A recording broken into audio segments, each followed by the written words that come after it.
Proyecto de evaluación de la materia de teoría de autómatas. Tema: máquinas de Turing. Por Quevedo Palacios, Joseph Iván y Marín Izquierdo Aurelio. Introducción. Un autómata es un modelo matemático para una máquina de estado finito, en el que dada una entrada de símbolos, salta mediante una serie de estados de acuerdo a una función de transición, que puede ser expresada como una tabla. Esta función de transición indica qué estado cambia dado el estado actual y el símbolo leído. Un ejemplo de autómata en la vida cotidiana es un elevador, ya que es capaz de memorizar las diferentes llamadas de cada piso y optimizar sus ascensos y descensos. La máquina de Turing es un modelo matemático consistente en un autómata que es capaz de implementar cualquier problema matemático expresado a través de un algoritmo. A pesar de esta definición tan complicada, en realidad la máquina de Turing destaca por su simplicidad, pues manipula símbolos sobre una tira de cinta siguiendo una serie de reglas.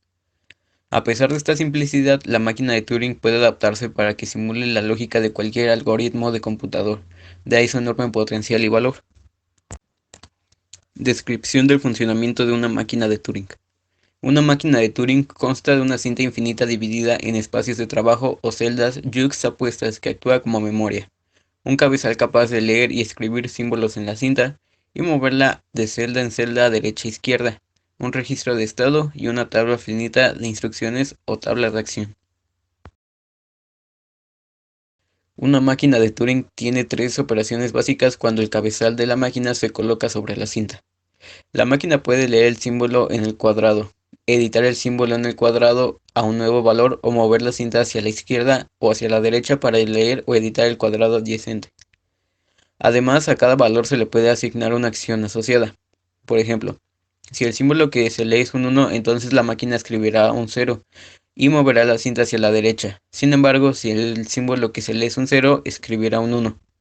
Este proceso se llama inversión, ya que invierte los valores binarios. Los autómatas de pila, en forma similar a como se usan los autómatas finitos, también se pueden utilizar para aceptar cadenas de un lenguaje definido sobre un alfabeto A. Los autómatas de pila pueden aceptar lenguajes que no pueden aceptar los autómatas finitos. Un autómata de pila cuenta con una cinta de entrada y un mecanismo de control que puede encontrarse en uno de entre un número finito de estados. Uno de estos estados se designa como estado inicial y además algunos estados se llaman de aceptación o finales. A diferencia de los autómatas finitos, los autómatas de pila cuentan con una memoria auxiliar llamada pila. Los símbolos llamados símbolos de pila pueden ser insertados o extraídos de la pila de acuerdo con el manejo last in, first out, también llamado LIFO. Las transiciones entre los estados que ejecutan los autómatas de pila dependen de los símbolos de entrada y de los símbolos de la pila. El autómata acepta una cadena X si la secuencia de transiciones comenzando en estado inicial y con pila vacía conduce a un estado final, después de leer toda la cadena X. Las máquinas de Turing, así como los autómatas finitos y los autómatas de pila, se utilizan para aceptar cadenas de un lenguaje definidas sobre un alfabeto A. El modelo básico de máquina de Turing tiene un mecanismo de control, una cinta de entrada que se divide en celdas y una cabeza de lectura-escritura, que lee un solo símbolo de la cinta por vez. La cinta tiene una celda de inicio de más a la izquierda, pero es infinita a derecha. Cada celda de la cinta puede contener exactamente un símbolo del alfabeto de la cinta C.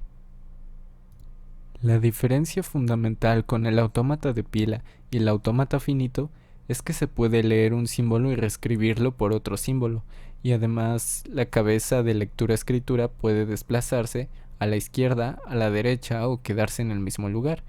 El modelo general de máquina de Turing permite aceptar los lenguajes recursivos enumerables o estructurados por frases que incluyen todo el conjunto de lenguajes que describen procedimientos computacionales. Todo procedimiento computacional puede ser modelado con una máquina de Turing. Para nuestro ejemplo vamos a mostrar la siguiente máquina de Turing.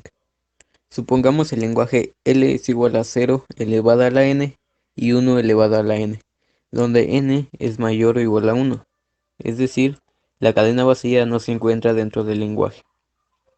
La idea para resolver esto mediante una máquina de Turing es la siguiente. La estrategia es ir identificando un 0 por un 1, Para eso vamos a cambiar un 0 por una X y un 1 por una Y en una sola pasada. Luego repetir el ciclo tantas veces como la cantidad de ceros y unos que existan. Para esto debe existir la misma cantidad de ambos. Si es así, la máquina se detiene y entra en el estado de aceptación. El alfabeto es un alfabeto binario donde sigma es igual a 0 y 1. En el alfabeto de la cinta tendremos que añadir la X y la Y de acuerdo a nuestra estrategia, y B, que es el símbolo de inicialización de la cinta como un carácter blanco.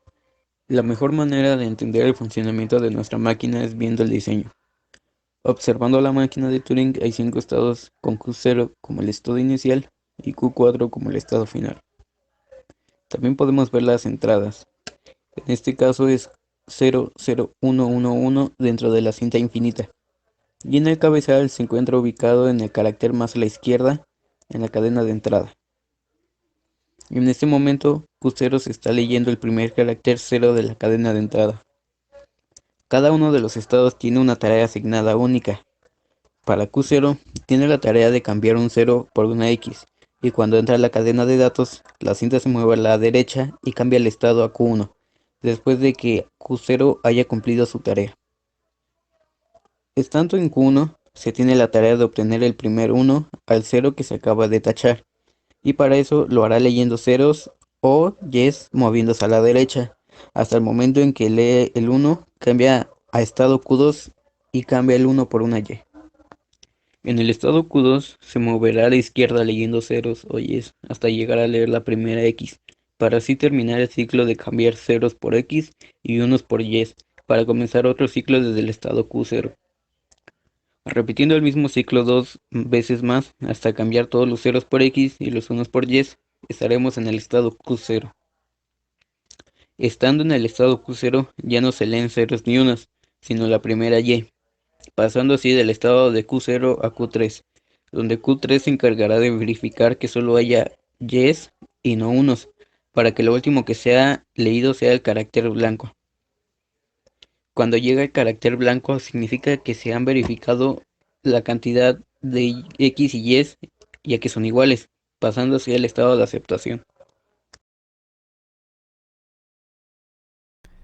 Como dato curioso, los ordenadores actuales simulan la cinta de la máquina de Turing con el uso de la memoria, y los microprocesadores simulan el uso del cabezal, además de encargarse de leer y ejecutar los programas, por lo que la máquina de Turing, a pesar del tiempo de su existencia, sigue siendo relevante para la computación actual, ya que se podría decir que es la base de los ordenadores actuales.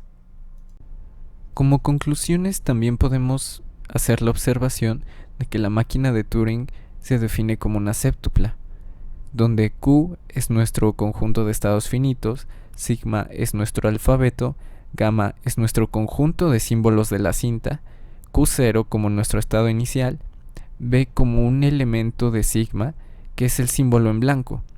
Por lo regular ese se encuentra en todas las casillas de la cinta que no tienen un símbolo de entrada, F como nuestro conjunto de estados finales y delta como nuestra función de transición.